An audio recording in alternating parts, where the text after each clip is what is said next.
Olá meu amigo, olá minha amiga, vamos começar hoje o podcast Sancaip, que a gente vai falar aí e-book por e-book, e hoje a gente começa com o e-book de planejamento, o primeiro capítulo, o capítulo de história, o passado não significa atraso.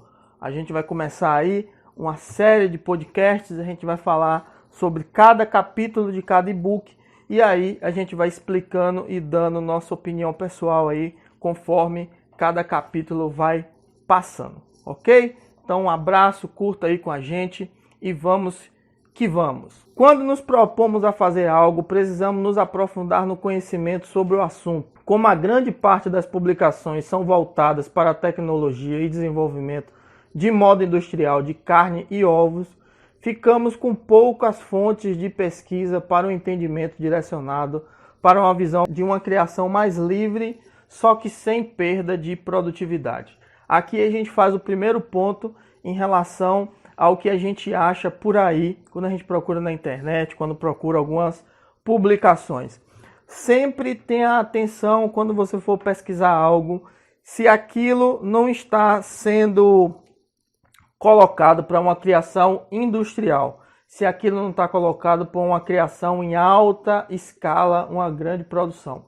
Existe uma grande diferença quando a gente cria em alta escala, quando a gente cria de maneira industrial, para uma criação caipira. Então, principalmente a estrutura, principalmente a climatização, principalmente a genética dos animais. Então, às vezes, a gente tenta aplicar algo que é direcionado para a indústria e não consegue porque a ave não é adaptada, porque a estrutura não é adaptada. Então, sempre toma cuidado com isso. Continuando. Não podemos esquecer nossas raízes e as galinhas também têm as delas. Esses conhecimentos nos darão base para identificar problemas e soluções para que possamos resolver ocorrências em nosso dia a dia. Todo esse conhecimento parece ter sido deixado para trás, aparentemente de forma proposital, para a maior dificuldade do desenvolvimento da criação mais rústica, com nossas texturas, cores, tamanhos e formas e sabores. O entendimento de onde surgiu e como eram criadas desde os primórdios pode nos dar uma maior base de conhecimento para desenvolver um bom plantel.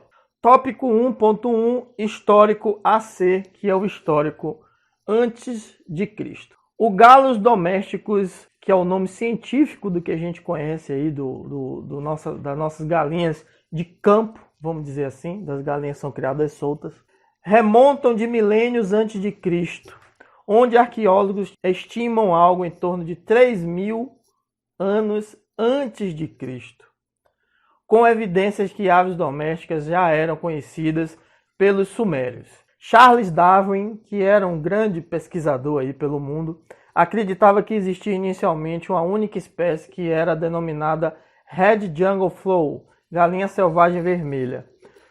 Mas estudos mais recentes identificam 4 espécies e com uma impossibilidade temporal de não possibilitar o cruzamento entre elas no período de suas existências. As galinhas de Java, Galos varius, do Ceilão, Galos Lafayette, a Banquiva, Galos galos, que inclusive a Banquiva é uma das linhagens que tem aqui para poedeiras, por exemplo, a GLC, é uma linhagem das banquivas, espalhada pela Índia Oriental, Malásia, Camboja, Sumatra, Filipinas, todas essas são a banquiva, e a galinha de Sonerate, Galo Sonerate, da Índia Ocidental e Meridional. Então os estudos mostram, ao contrário do que Darwin pensava, que existe 4 linhagens de galinhas em períodos diferentes, constatados que não existia uma possibilidade delas terem cruzamento devido à distância e devido ao período no qual elas foram, entre aspas, criadas, desenvolvidas, que apareceram na existência. Também foram encontrados relatos no Egito desde o século XIV, antes de Cristo. Outros datavam do século IV antes de Cristo. Quando a gente fala de antes de Cristo, a gente vem do maior para o menor, né? Regressivamente. onde já constava um conhecimento da continuidade da criação, onde se sabia que os galos eram criados para a briga, como esporte, e as galinhas para ovos. Desenvolvendo formas de incubação com a utilização de tijolos de barro para o incubatório e o fogo com o aquecimento utilizando estrume de camelo e observando diuturnamente por pessoas, famílias detentoras do conhecimento passado por geração, possibilitando a chocagem de 10 a 15 mil ovos de uma vez. Então já se tem relatos aí desde o Egito que é a civilização mais organizada aí das antigas, que se tem conhecimento, então que eles já conseguiam fazer criações, eu não falo comerciais, mas eu falo criações grandes para poder abastecer aí a cidade de alimento, sabendo que nessa época tinha muitos escravos, os escravos trabalhavam muito, precisavam se alimentar de alguma forma, então tinha a opção aí dos ovos e tinha a opção da carne. Essa estrutura também servia como proteção para pintinhos até a fase onde os mesmos já poderiam viver sem um aquecimento artificial. Acredita-se que a civilização egípcia foi a primeira a se organizar em sociedade, realizando produções em grande escala, como o conhecimento de enormes sistemas de irrigação, construção de pirâmides e de monumentos que trariam a obrigação de uma fonte de alimentação de grande escala. Então, como a gente disse aí agora há pouco, então precisava de uma fonte de proteína, precisava de uma fonte de alimento em grande escala, e a galinha nessa época foi a escolhida, vamos dizer assim. Vale ressaltar que para conseguir uma incubação de inúmeros ovos é preciso se manter um alto plantel de aves de ambos os sexos, demonstrando um grande conhecimento e controle zootécnico para esse sucesso. Então, para você ver que nessa época, se já existia essa quantidade de aves, uma coisa muito difícil ainda que hoje tem pessoas que querem criar de qualquer jeito galinha, coloca várias aves dentro de um galpão, uma capacidade inferior do que precisava, muito mais galinha do que o espaço comporta e acaba tendo dificuldades. Imagina naquela época que tudo era construído ali no barro, na pedra, com madeira, de conseguir guardar tantas aves, e quantas vezes eles não tiveram que bater a cabeça para fazer isso. Então essa, entre aspas, tecnologia era direcionada normalmente por famílias. Existiam famílias que conheciam desse processo, como fazer.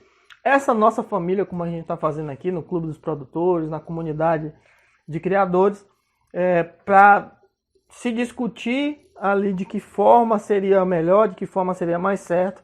E esse conhecimento era passado de pai para filho, para que se perpetuasse cada vez mais, conseguisse se criar e essa tecnologia não se perdesse.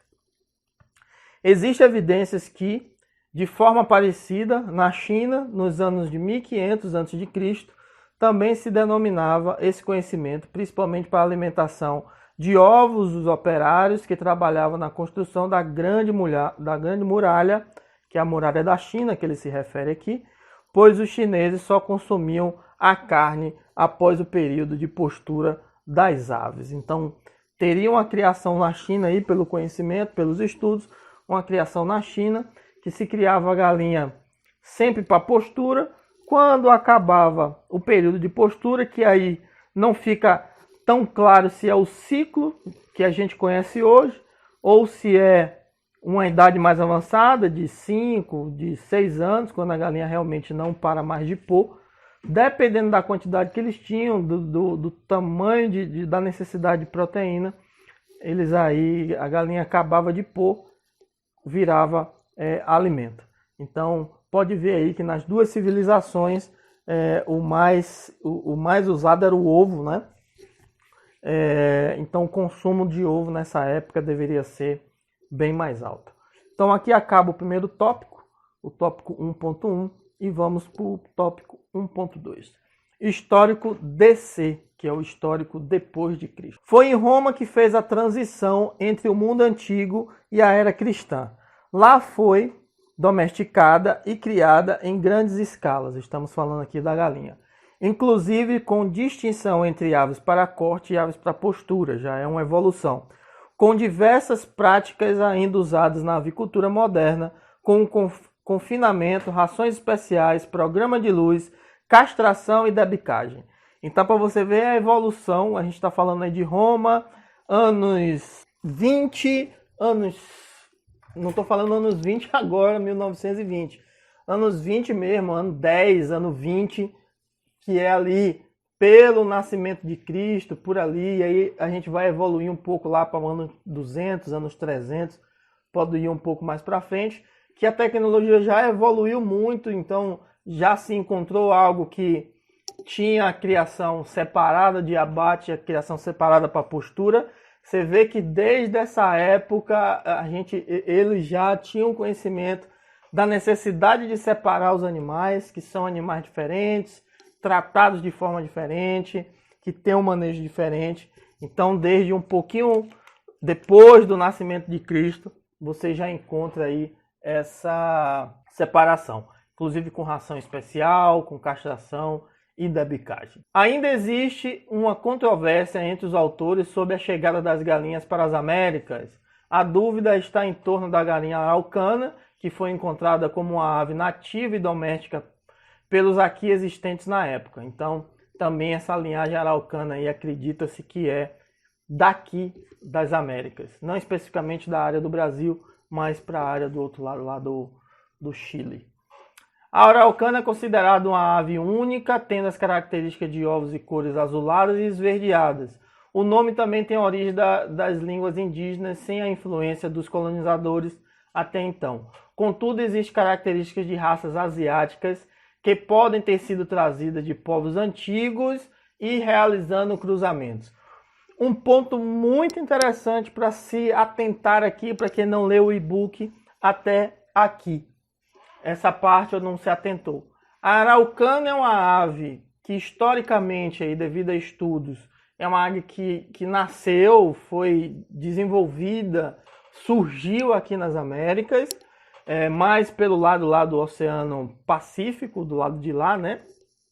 A gente está falando aí Chile, lá pelo outro lado, que tem uma característica única, para quem conhece a araucana sabe, ela tem aí umas plumagens diferentes no pescoço, tem um tipo de cabeça diferente, um tipo de bico diferente, tamanho, estrutura, né? Estatura, formação de corpo diferente, que é algo que não se encontrava em outros lugares, mas existia traços na araucana de aves orientais.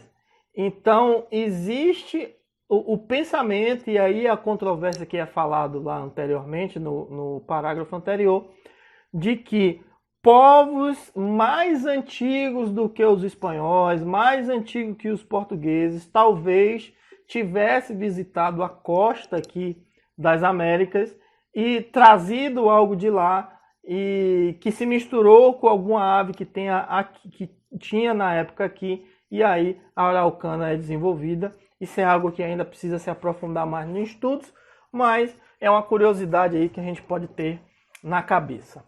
Relatos da presença de aves nas Américas só foram registrados dezenas de anos após a chegada dos portugueses e espanhóis nas Américas, por volta dos anos de 1520 d.C.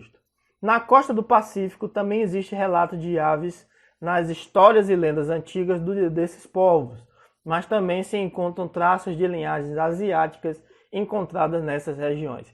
E aí fica a nossa interrogação e a nossa exclamação na cabeça sobre esse período aí. Será que eu digo, as Américas foram visitadas aí antes por outros povos aí, mas que não se firmou, ou que até se firmou e depois foi encontrado pelos espanhóis e pelos portugueses. Aqui acaba o tópico 1.2 e vamos para o tópico 1.3, histórico moderno. Ainda hoje se enxerga muitas características das aves do mundo antigo na avicultura industrial. Parece controverso, mas as práticas de confinamento, incubação, alimentação de engorda, programa de luz, são algumas das diversas práticas de manejo usadas na avicultura e relatos pelo mundo antigo, mas também existem relatos vindos de parte da Ásia da criação de aves em um sistema quase que selvagem. Nesses casos, essas aves vivem com a liberdade entre pasto e local onde se recolhiam, identificando no que vamos hoje no sistema semi-extensivo e semi-intensivo. Então, interessantíssimo a gente gravar cada parte, você se inteirar cada vez mais de cada parte desse nosso conteúdo, dos nossos e-books, porque tem coisas bem curiosas e você consegue distinguir a necessidade de hoje a gente ter algumas coisas que algumas pessoas insistem em fazer junto, que algumas pessoas insistem em fazer de forma diferente, coisa que já se vem fazendo desde períodos antigos, como a gente fala aqui de programa de luz, de alimentação diferenciada, de confinamento, e aqui no final desse parágrafo a gente fala de semi-intensivo e semi-extensivo, e tem gente que insiste em dizer que não existe semi-extensivo, coisa que já vem há muito tempo atrás. A partir do final do século XVIII, apesar da ciência ainda ser rudimentar, a mudança de pensamento sobre as formas de criação com ênfase na linhagem e na possibilidade de avanços e melhoramentos das raças é o primeiro passo para chegarmos à evolução encontradas hoje nas melhorias genéticas e linhagens híbridas. A partir do século XIX, nos Estados Unidos, começa a se buscar padronizações onde se poderia conseguir excelência na comercialização e na beleza das aves para exposições e eventos. Foram criadas feiras de exposições, avançando para a criação da Sociedade Americana de Avicultura com criadores dos Estados Unidos e Canadá. Então essa busca de padronização é o início aí da tentativa de hibridização.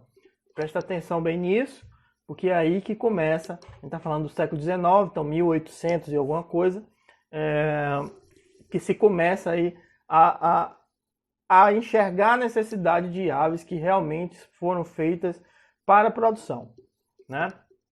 Sair um pouco da questão de criar em alta escala para uma produção comercial, para se fazer uma criação direcionada especificamente para a produção, sendo de alta escala, mas de alta produção também. Nos anos de 1870, evoluiu para um manual que descreveria pontos fortes e fracos de 41 raças e linhagens de aves. Em 1888, foi adotado o novo manual esse que a sociedade acima descrita adotou como padrão para seus associados. É algo que a gente vai fazer também no Clube dos Produtores, é algo que a gente vai fazer também na comunidade de criadores, mas a gente vai evoluir um pouquinho mais no pensamento em relação a isso. A gente precisa juntar mais informações para a gente conseguir um manual nosso para dizer o que realmente é uma caipira no nosso pensamento. Todos nós que estivermos no clube seguirmos essa linha e aí a gente pode evoluir para uma certificação, mas isso vamos engatear, porque se a gente for correndo é capaz de tropeçar e cair de cara, né? Então vamos ter cuidado aí, com muita calma, mas a gente tem uma imaginação para isso também. Então, digamos que vamos ter um horizonte aí de uns 5 anos para a gente fazer isso. Com o século XX, veio também o desenvolvimento da indústria e da demanda crescente de alimentos baratos e em grandes quantidades ocasionou a rápida industrialização da produção de ovos. Produto esse que poderia ser utilizado de várias formas. Também nessa época surgem os primeiros aviários, com grandes quantidades de aves, cada vez mais confinadas, onde algumas propriedades deixavam de ser diversificadas para se especializar na avicultura de ovos, trazendo também uma tecnologia em base científica para a padronização do produto. Muito importante esse parágrafo. Pode ser lido e relido, volta no e-book para poder lê-lo.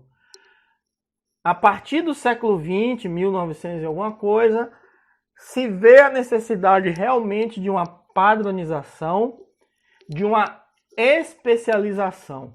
Então, de você ter aves padronizadas, de você ter aves especializadas Então você deixa de fazer definitivamente, para quem está voltado à produção, de fazer aquela criação misturada, tô tendo com abate, tô tendo postura, tô tendo pintinho, tô tendo isso, tô tendo aquilo, e de você ter um foco em um tipo de produção, e esse tipo de produção padronizada, com conhecimentos de manejo que devem ser seguidos do início até o final, para você ter uma boa produção.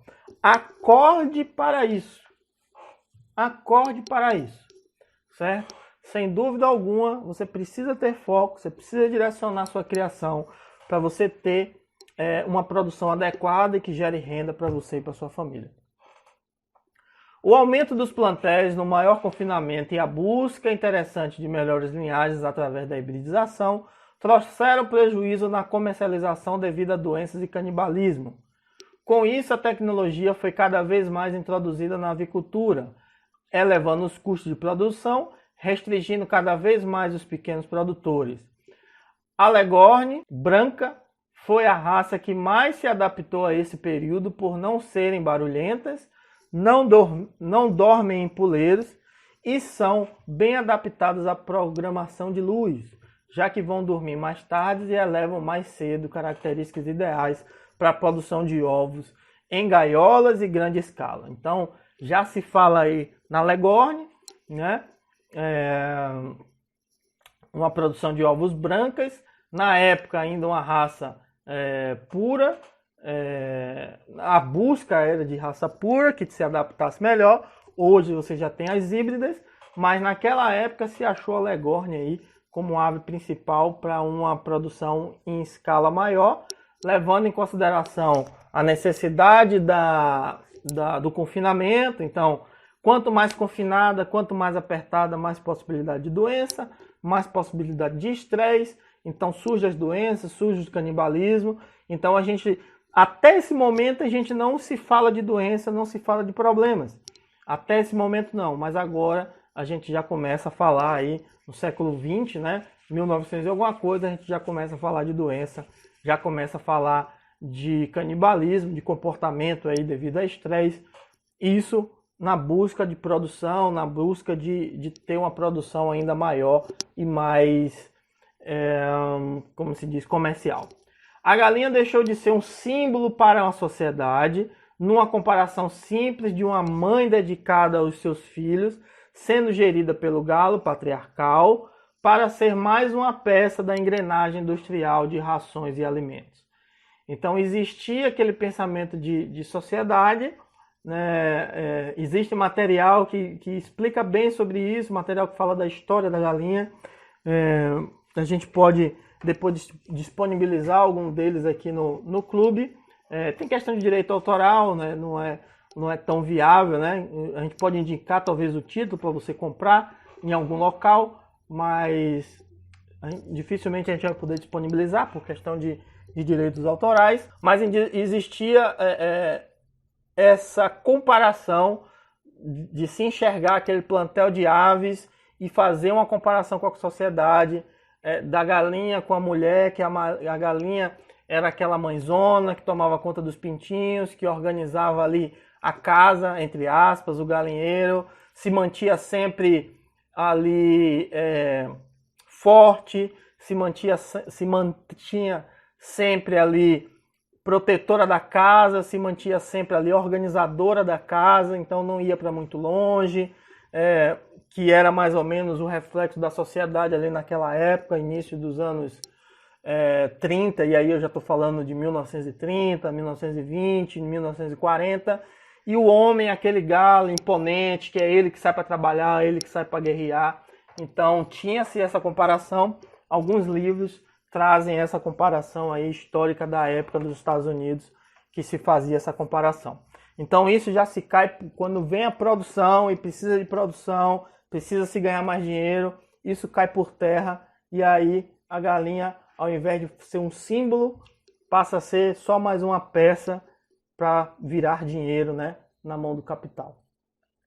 A hibridização foi mais uma peça dessa engrenagem, pois a baixa resistência que foi involuntariamente induzida nesse processo gerou a necessidade de tecnologia na área farmacêutica criando uma série de vacinas e remédios veterinários, tornando até mesmo obrigatório o uso desses em conjunto com a criação de um ambiente estéril, introdução de ventilação artificial, ração com antibióticos, busca de casca mais espessa, controle de mudança de choco, dentre outros, para evitar grandes epidemias, só que um custo cada vez mais elevado. Então, toda essa mudança do início do século XX até agora, na busca de aves melhores para a produção, que é a ave híbrida que a gente tem hoje, né? Essas grandes aves aí de produção de ovos de 420, 400 ovos no ciclo, de aves aí com produção com 32, 35 dias aí já estão com 2,5 kg pronta para abate. Nessa grande busca, se conseguiu uma evolução genética para essas aves, mas em compensação trouxe aves mais frágeis, aves que com o passar do tempo não conseguem sobreviver a ambientes que tenham algum tipo de variação. Então, por isso que precisa de um local isolado. Anteriormente era um local isolado sem movimentação de outros tipos de animais, de outro tipo de pessoas.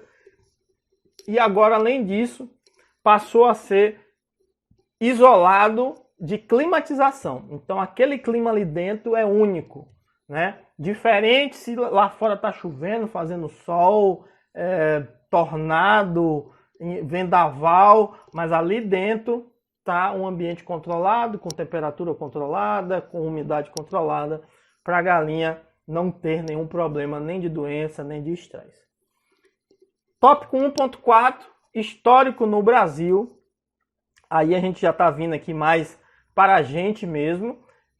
No Brasil, as galinhas foram introduzidas pelos colonizadores logo no início de 1500 d.C., aves essas de origem do Mediterrâneo. Então, aves ali que vêm do lado ali de Portugal, Grécia, Itália, aquilo que existia ali na Europa, naquele ponto ali da Europa naquela época, foi o que foi trazido aí pelos colonizadores. Essas aves, apesar de terem características de aves mais pesadas e corpos mais avantajados, deram origem a hoje chamadas galinhas caipiras, com seus cruzamentos aleatórios entre raças se tornando exemplares mais longilíneos quer dizer mais esticados, né? Mais, sem ser aquela bola, como o índio gigante é hoje, mais esticado, mais alto, pernas mais longas, longilíneo com pernas mais longas, coloração variada, postura irregular, o alcance de peso não tão elevados.